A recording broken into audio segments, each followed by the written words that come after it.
అధిష్టానం సరికొత్త వార్తల ప్రపంచం. అధిష్టానం వాక్ స్వతంత్ర ప్రజాబలం. వెల్కమ్ టు అధిష్టానం టీవీ. ముందుగా బులెటిన్లోని హెడ్లైన్స్. ప్రజాప్రభుత్వాన్ని నిండు మనసుతో ఆశీర్వదించండి. భీమిలి ఎమ్మెల్యే గంట. రాష్ట్రంలోని అర్హులైన నిరుపేదలందరికీ సామాజిక భద్రత పెన్షన్లు అందేలా చర్యలు. శ్రీవారి లడ్డూ ప్రసాదంలో కల్తీ నెయ్యి వినియోగంపై స్పందించిన నారా లోకేష్. శ్రీవారి లడ్డూ ప్రసాదంలో కల్తీ నెయ్యి వినియోగంపై స్పందించిన శ్రీవారి మాజీ ప్రధాన అర్చకులు రమణ దీక్షితులు. తిరుమల కల్తీ లడ్డూపై షర్మిల వ్యాఖ్యల్లో అర్థమేంటి? వైసీపీని సమర్థిస్తున్నట్టా లేక ఏంటి? షర్మిల సూటు ప్రశ్నలు. రాజారెడ్డి రాజ్యాంగం తీసుకొచ్చి ప్రజలను తీవ్ర ఇబ్బందులకు గురి చేశారు. మంత్రి లోకేష్. ప్రజాప్రభుత్వాన్ని నిండు మనసుతో ఆశీర్వదించండి. భీమిలి ఎమ్మెల్యే గంట. ప్రజల ఆశలు ఆకాంక్షలకు తగ్గట్టు పరిపాలిస్తున్న కూటమి ప్రభుత్వాన్ని నిండు మనసుతో ఆశీర్వదించాలని భీమిలి ఎమ్మెల్యే గంట శ్రీనివాసరావు కోరారు. ఆనందపురం ఎంపీడీఓ కార్యాలయంలో శుక్రవారం జరిగిన ఇది మంచి ప్రభుత్వం కార్యక్రమానికి ఆయన ముఖ్య అతిథిగా హాజరై ప్రసంగించారు. తమది ప్రజా ప్రభుత్వమని, ఎన్నికల్లో ఇచ్చిన ప్రతి హామీని అమలు చేయడానికి కట్టుబడి ఉన్నామని పునరుద్ఘాటించారు. విపత్తు వచ్చినప్పుడు స్పందించిన తీరే ప్రభుత్వ పనితీరుకు ప్రామాణికమని, విజయవాడ వరదలు, విశాఖపట్నం హుదూద్ సమయంలో ముఖ్యమంత్రి చంద్రబాబు నాయుడును ప్రజలు గుండెల్లో పెట్టుకునేలా చేసిందని తెలిపారు. ఈ రెండు సందర్భాల్లో కూడా చంద్రబాబు స్థానికంగా ఉండి సాధారణ పరిస్థితులు నెలకొనే వరకు చేసిన కృషి ప్రశంసనీయమని పేర్కొన్నారు. మొత్తం 164 స్థానాల్లో ఒక పక్క తెలుగుదేశం, మరో పక్క జనసేన, మరో పక్క బీజేపీ ముగ్గురు కలిసి పోటీ చేస్తే ఒక రికార్డు ల్యాండ్ స్లైడ్ విక్టరీ తోటి కూటమి ప్రభుత్వాన్ని ఘన విజయం సాధించారు. 151 సీట్లతో గెలిచిన వైఎస్ఆర్ పార్టీ కేవలం 11 సీట్లకి 5 ఏళ్లలో పరిమితం అయ్యేటట్టుగా ప్రజలు తీర్పిచ్చారంటే ఆ 5 సంవత్సరాల్లో వైఎస్ఆర్ ప్రభుత్వం పరిపాలన ఏ విధంగా సాగిందో మనందరం కూడా అర్థం చేసుకోవచ్చు. ఒక ప్రజావేదిక కూల్చివేతతో ప్రారంభమైతే అక్కడి నుంచి అమరావతి రాజధాని అక్కడ కాదు ఇక్కడే చెప్పడం దగ్గర నుంచి ప్రతి కార్యక్రమం కూడా వివాదాస్పదం, ప్రతి పని కూడా ఒక ప్రజా వ్యతిరేక నిర్ణయం. ఇలా కానీ మన జగన్మోహన్ రెడ్డి గారు అయితే ఏం చేశారో ఒక్కసారి మీరు అందరూ గుర్తించుకోండి. ఆయన విశాఖపట్నం రాకపోయినా పెద్ద ఇబ్బంది ఉండేది కాదు, కానీ విశాఖపట్నం ఎలా వచ్చాడంటే హెలికాప్టర్లో వచ్చాడు. తప్పులేదు, విశాఖపట్నం హెలికాప్టర్ రావచ్చు, కానీ ఆ ప్రమాద స్థలానికి కూడా కనీసం వెళ్ళకుండా అక్కడ ఏమైంది చూడకుండా అక్కడ కూడా పైన హెలికాప్టర్లో ఏరియల్ సర్వే చేసి ఆ ప్రమాద వాళ్ళని పరామర్శించాడు. అంటే ఆ ముఖ్యమంత్రికి మరి ప్రజల మధ్యనే 10 రోజుల పాటు సెక్రటేరియట్ లో బస్సులో ఉండి ఒక సాధారణ స్థితికి వచ్చేదాకా చేసిన ఈ ముఖ్యమంత్రికి తేడా ఏంటో ప్రజలు గమనించమని చెప్పి నేను ఒకసారి మిమ్మల్ని కోరుతా ఉన్నాను. రాష్ట్రంలోని అర్హులైన నిరుపేదలందరికీ సామాజిక భద్రతా పెన్షన్లు అందేలా చర్యలు తీసుకునేందుకు త్వరలో ఒక సబ్ కమిటీని ఏర్పాటు చేస్తామని ఎంఎస్ఎంఈ సర్ఫ్ మంత్రి కొండపల్లి శ్రీనివాస్ వెల్లడించారు. ఈ మేరకు ఆయన మీడియాతో మాట్లాడుతూ సెర్ప్ డిపార్ట్మెంట్ మీద ఫస్ట్ రివ్యూ మీటింగ్ అయితే జరిగింది ఈరోజు. అంటే ఆనరబుల్ చీఫ్ మినిస్టర్ గారి దగ్గర ఈరోజు మొదటిసారిగా సెర్ప్ డిపార్ట్మెంట్ తాలూకు రివ్యూ మీటింగ్ జరిగింది. అందులో మొదటిగా అందరూ ఎంతగానో ఎదురు చేస్తున్నటువంటి పెన్షన్స్ గురించి మాట్లాడాలని, అలాగే డిపార్ట్మెంట్ వైజ్గా సెర్ప్ డిపార్ట్మెంట్లో ఎటువంటి ఇష్యూస్ ఉన్నాయి, ప్లస్ భవిష్యత్ కాలంలో ఎలా పనిచేద్దామనే ఆలోచన మాకు ఒక రోడ్ మ్యాప్ ఇచ్చారు. దాంట్లో మొదటిగా పెన్షన్స్ గురించి అంటే ఒక సబ్ కమిటీ ఫామ్ చేసి పెన్షన్స్ ఎలిజిబిలిటీ క్రైటీరియా చాలా న్యూసెస్ వస్తున్నాయి పబ్లిక్లో. అంటే ఇన్ఎలిజిబుల్ ఉన్న వాళ్ళు చాలామంది ఉన్నారు, వాళ్ళకి పెన్షన్స్ ఇస్తున్నారని, ఎలిజిబిలిటీ ఉన్న వాళ్ళకి చాలామంది పెన్షన్స్ మిస్ అయ్యాయని.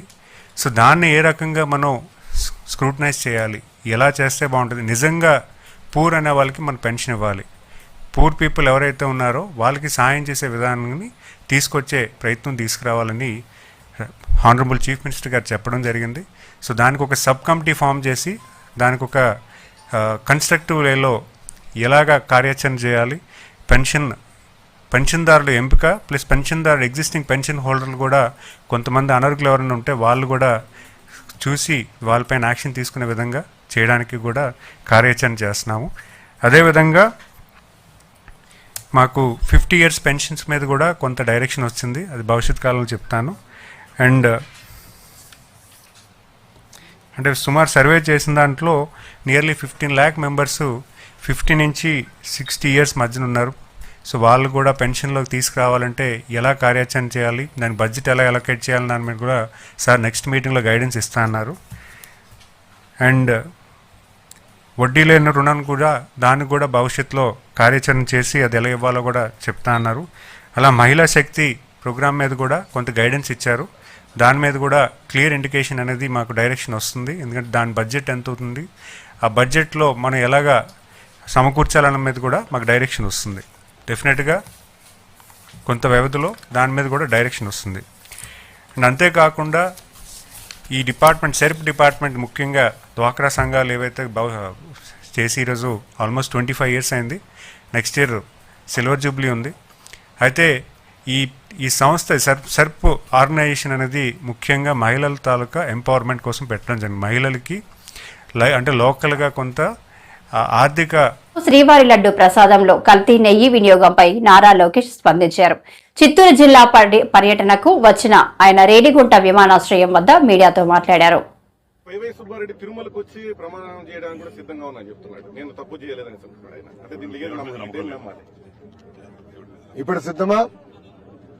నేను ఇక్కడనే ఉన్నా. రిపోర్ట్ క్లారిటీ ఇంకేం కావాలి ఆయనకి? అంటే ఆయనకి గ్రిప్ లేదా? ఈయోగా ఉన్నప్పుడు ఆయన తెలియదా ఏం జరిగిందో? ఆనాడు ఏం చెప్పారండి వైవి సుబ్బారెడ్డి గారు ఒక మీటింగ్ లో? అవుతే ఏముంది ఒక 5,000 పెంచుదాం, అవుతే ఏముంది 10,000 పెంచుదాం, ఫీ అవుతే ఏముంది 15,000 పెంచుదాం అన్నాడు. అంటే ఎంత అహంకారంగా వివరించారండి. అంటే సామాన్యులు దేవుడి దగ్గరికి వెళ్ళకూడదా, దర్శనం చేసుకోకూడదా? అంటే అడ్డగోలుగా అన్ని పెంచేస్తే సామాన్యులు ఇబ్బంది పడేదానిక? ఆ వీడియో కూడా బయటకు వచ్చింది, మీడియా మిత్రులందరి దగ్గర ఉంది ఆ వీడియో. నేను సూటిగా ప్రశ్నిస్తున్నా, అది చెప్పింది అవునా కాదా? ఎస్, నేను తిరుపతిలో ఉన్నా, రండి, నేను ప్రమాణం చేశాను, నేను సిద్ధంగా ఉన్నా, దాంట్లో ఎలాంటి సందేహం లేదు. ఇంకా రిపోర్ట్లు వచ్చిన తర్వాత నేను భయపడాలండి? చాలా క్లారిటీగా ఉంది. వైవి సుబ్బారెడ్డి గారు కూడా నేను సూటిగా ప్రశ్నిస్తున్నా. గతంలో మీరు ఇలానే పింక్ డైమండ్ రాజకీయాలు చేశారు. ఆనాడు ప్రత్యేకంగా నా పైన, మా ముఖ్యమంత్రి చంద్రబాబు నాయుడు గారి పైన ఆరోపణలు చేశారు. దేవుడు పింక్ డైమండ్ ఏదో దొంగలిచ్చామని. ఏమైంది స్వామి అది? 5 సంవత్సరాలు మీరు ఏం పీకారని అడుగుతున్నా. అంటే రాజకీయం చేస్తాం తప్ప పవిత్రత కాపాడతాం మీకు తెలీదా అని సూటిగా వైవి సుబ్బారెడ్డిని నేను ఈరోజు ప్రశ్నిస్తున్నాను. టీటీడీ విజిలెన్స్ లో ప్రాథమిక నివేదికలో ఉందని చెప్పేసి జంతువులు లోని వాడిగా స్పష్టంగా ఆధారాలు బయటపడ్డాయి. అంటే ఎలాంటి విచారణ చేయబోతుంది మీ ప్రభుత్వం? రిపోర్ట్ ఈ రోజు బయటకు వచ్చింది. ఏ అధికారులైతే ఆనాడు కేఎంఎఫ్ ని తీసేసి ఎవరెవరికో టెండర్లు ఇచ్చారో, ఎవరు వాళ్ళు ఎందుకు చేశారో, దాని వెనక లావాదేవీలు ఎవరు చేతికి ముట్టినాయి, ఆ వివరాలను బయట పెడతాం. అంతేకాదు కొత్త గెస్ట్ హౌస్ కట్టినప్పుడు కూడా అనేక వయలేషన్స్ కూడా గత ప్రభుత్వాలు చేస్తాం జరిగింది. వాళ్ళ మనుషులు కావాలని ఎగ్జామ్షన్లు కూడా ఇస్తాం జరిగింది. ఇట్లా అనేక విషయాలు ఒక్కొక్కటి బయటపడుతుంది. ఇవన్నీ ప్రజల కోర్టులో మేము పెడతాం, మేము వదిలిపెట్టాం. మీరు ఆధారాలు చూపిస్తుంటే భూమన కరుణాకర్ రెడ్డి మాత్రం చంద్రబాబు గారి మీద విమర్శలు చేస్తున్నారు. దాన్ని ఏ విధంగా చూడాలి? వైసీపీ సర్కారు హయాంలో లడ్డూ ప్రసాదంలో ఉపయోగించిన నెయ్యి కల్తీ జరిగినట్టు నిర్ధారణ అయిన నేపథ్యంలో శ్రీవారి మాజీ ప్రధాన అర్చకులు రమణ దీక్షితులు తొలిసారి స్పందించారు. శ్రీవారి ఆలయంలో జరుగుతున్న పరిణామాలు బాధ కలిగిస్తున్నాయని అన్నారు. గత 3 రోజులుగా జరుగుతున్న పరిణామాలతో భక్తులు తీవ్ర ఆవేదనకు లోనయ్యారని పేర్కొన్నారు. పవిత్రమైన గోవు యొక్క ఘృతాన్ని కల్తీ చేయడం అనేది అది స్వామివారికి మనకు జీవితాన్ని ఇచ్చే స్వామివారికి ఇటువంటి అపచారం జరగడం అనేది చాలా విచారకరమైన విషయం. ఇవన్నీ చూసే పాపం కూడా మనం చేశామా అనిపిస్తుంది ఒక్కొక్కసారి. దీన్ని ఎన్నోసార్లు అప్పటి ఈఓ గారికి, చైర్మన్ గారికి దృష్టికి తీసుకెళ్ళి ఇలా ప్రసాదాల నాణ్యత సరిగ్గా లేదు, ముందులాగా లేదు, ప్రసాదాల పరిమాణాలు స్వామివారికి సరిగ్గా నివేదన కావడం లేదు, సరైన ఆగమ ఉక్తమైన కాలాల్లో స్వామివారికి నైవేద్యాలు జరగడం లేదని ఎన్నోసార్లు దృష్టికి తీసుకెళ్ళాం, కానీ లాభం లేకపోయింది. దీనికి మరొక కారణం నాది ఒంటరి పోరాటం అయిపోయింది. నాకు ఈ విషయాల్లో సహకరించేదానికి నా తోటి అర్చకులు ఎవరూ కూడా వారి వారి వ్యక్తిగత కారణాల వల్ల ముందుకు రాలేదు, ప్రధాన పరిచారకులైన వాళ్ళు రాలేదు. కాబట్టి ఇది ఈ 5 ఏళ్ళు నిరభ్యంతరంగా ఈ మహాపాపం జరిగిపోయింది. ఫలితాలు కూడా నేను చూశాను, ల్యాబ్ రిపోర్ట్స్ చూశాను. ఇందులో కూడా వెజిటబుల్ ఫ్యాటు, అనిమల్ ఫ్యాటు, జంతువుల యొక్క కొవ్వు పదార్థం, స్థావరాల యొక్క జంగమాల యొక్క కొవ్వు పదార్థాలు కలిసినట్టుగా ల్యాబ్ రిపోర్ట్ను చూశాను. పరిశుద్ధమైన ఆవు పాలతో తయారు చేసిన నెయ్యిలో అది స్థావరమైనా కానీ జంగమమైనా కానీ కొవ్వు పదార్థాలు కలవడానికి వీలు లేదు. అది ఇంప్యూరిటీస్ కింద లెక్క వస్తుంది. అభ్యంతరాలు ఎవరు పట్టించుకోలేదు స్వామి. ఎన్నోసార్లు ఇది దృష్టికి తీసుకొచ్చాను, ఈఓ గారి దృష్టికి, చైర్మన్ గారి దృష్టికి,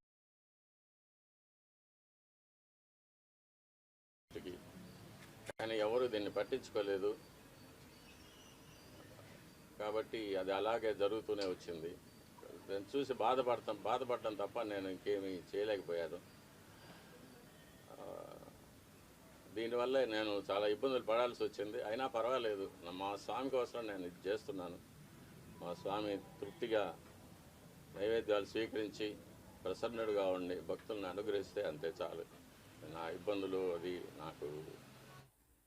తిరుమల లడ్డు ప్రసాదం తయారీలో జంతువుల క్రొవ్వు కలిసిందంటూ ముఖ్యమంత్రి చంద్రబాబు చల్లగా చావు కబురు చెప్పినట్లు ఒక బాంబు పేల్చారని షర్మిలారెడ్డి వ్యాఖ్యలు చేశారు. తిరుపతి లడ్డూలను జంతువుల నూనెతో తయారు చేస్తున్నారని అంటున్నారని, ఈ వ్యవహారంతో కోట్ల మంది భక్తుల మనోభావాలు దెబ్బతిన్నాయన్నారు. దేశ విదేశాల నుంచి తిరుమలకు భక్తులు వస్తారని తెలిపారు. సునాయాసంగా ఇంత క్యాజువల్ గా ఎలా తీసుకోగలిగారు? కోట్ల మంది ప్రజలకు వాళ్ళ మనోభావాలకు సంబంధించిన విషయం. ఈ విషయం మీరు కేవలం రాజకీయం చేయాలనుకున్నారా? కాబట్టే ఇంత సునాయాసంగా దాన్ని ఒక పాసింగ్ కమెంట్లా మీ 100 రోజులు సెలబ్రేషన్స్లో భాగంగా చెప్పారా? లేదు నిజంగానే చంద్రబాబు గారికి దీని సివియారిటీ ముందే తెలుసా? ముందే తెలిస్తే మరి ముందే ఎంక్వైరీ ఎందుకు వేయలేదు? ప్రజలకు ఎందుకు చెప్పలేదు? ఇంత ఆలస్యంగా 100 రోజుల తర్వాత కాపీగా మీరు చెప్తున్నారంటే మీ ఉద్దేశం ఏమిటనుకోవాలి? చంద్రబాబు గారు తన 100 రోజుల పరిపాలన మీద జనాలు ఒక రిపోర్ట్ ఇస్తారు, ఒక అభిప్రాయం వాళ్ళు ఏర్పరచుకుంటారు. కాబట్టి తన వైఫల్యాలు కప్పిపుచ్చుకోవడానికి, వైసీపీ మీద బురద చల్లడానికి ఈ 100 రోజుల వెన్యూను ఎంచుకున్నారా? ఏమీ అర్థం కావటం లేదు. చంద్రబాబు గారు సమాధానం చెప్పాలి. ఇంత పెద్ద విషయం ఇంత సునాయాసంగా చంద్రబాబు గారు తీసుకోవడాన్ని కాంగ్రెస్ పార్టీ ఖండిస్తుంది. మేమైతే దీన్ని చాలా సీరియస్గా తీసుకున్నాం. కాబట్టి మేము మినిస్టర్ ఆఫ్ హోమ్ అఫైర్స్ కూడా ఒక లెటర్ రాశాం. సిబిఐ ఎంక్వైరీ జరగాలి. ఎందుకంటే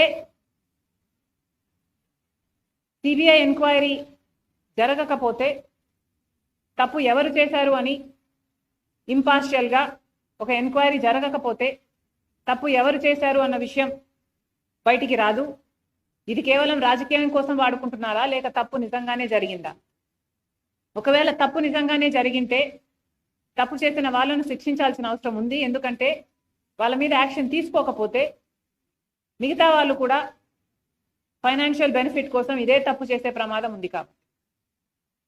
కాబట్టి కాంగ్రెస్ పార్టీ ఈరోజు హోమ్ మినిస్టర్ గారికి, అమిత్ షా గారికి